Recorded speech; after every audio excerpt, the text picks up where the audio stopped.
கர்த்தருக்கு பிரியமானவர்களே, கர்த்தர் இன்றைக்கு உங்களோட பேசவிருக்கும் வார்த்தையை கேட்கலாமா? தீத்து 3ஆம் அதிகாரம் 5ஆம் வசனம். நாம் செய்த நீதியின் கிரியைகளின் நிமித்தம் அவர் நம்மை ரட்சியாமல் தமது இரக்கத்தின்படியே மறுஜன்மம் முழுக்கினாலும் பரிசுத்த ஆவியினுடைய புதிதாக்குதலினாலும் நம்மை ரட்சித்தார். எனக்கு பிரியமான தேவஜனமே, இன்றைக்கு நாம் ரட்சிக்கப்பட்டு ஆண்டவருடைய பிள்ளை என்று சொல்லுகிறோம் என்றால் அது நம்மால் உண்டானது அல்லவே அல்ல. ஏனென்றால் நாம் பரிசுத்தவான்களும் அல்ல. நாமும் ஒரு காலத்தில் பாவம் செய்து தேவ மகிமையை இழந்து நாம் கரைப்பட்டவர்களாய்த்தான் இருந்தோம். ஆண்டவர் நம்முடைய கிரியைகளை பார்த்து நம்மை ரட்சித்திருப்பார் என்று சொன்னால் இன்றைக்கு இந்த உலகத்தில் ஒருவர் கூட ரட்சிக்கப்பட்டிருக்கவே மாட்டார்கள். ஆனால் ஆண்டவர் ஆகிய இயேசு கிறிஸ்து நம்மை நம்முடைய கிரியையின்படி ரட்சியாமல் அவருடைய மிகுந்த இரக்கத்தின்படி நம்மை ரட்சித்திருக்கிறாராம்.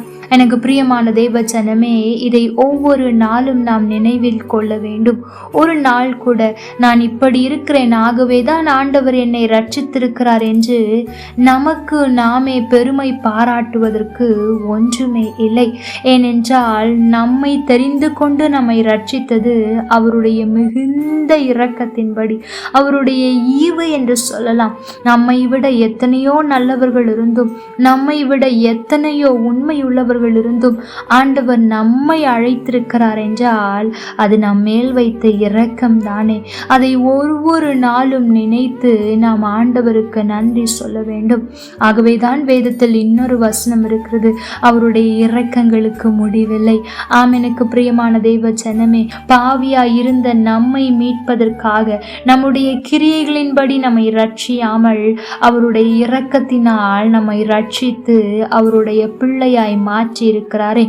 அதாவது பாவியாய் இருந்த நம்மை அவருடைய பிள்ளையாய் மாற்ற நம்முடைய ஒரே பேரான குமாரனையை நமக்காக தருவார் என்று சொன்னால் நீங்கள் கேட்டுக்கொண்டிருக்கிற காரியத்தை உங்களுக்கு தரமாட்டாரா? நிச்சயமாய் தருவார்.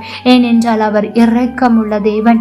நீங்கள் நன்மை செய்வதனால் அல்ல, அல்லது நீங்கள் செபித்து கொண்டிருக்கிறதுனால் உங்களுக்கு தர வேண்டும் என்று கட்டாயம் அல்ல.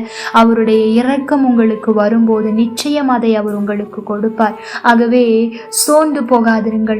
நான் இவ்வளவு ஜெபித்து விட்டேன், ஆண்டவர் கொடுக்கவில்லையே என்று சொல்லாதீங்கள். உங்களுடைய கிரியை ஒரு நாளும் தேவனுடைய நீதியை நடப்பிக்க மாட்டாது.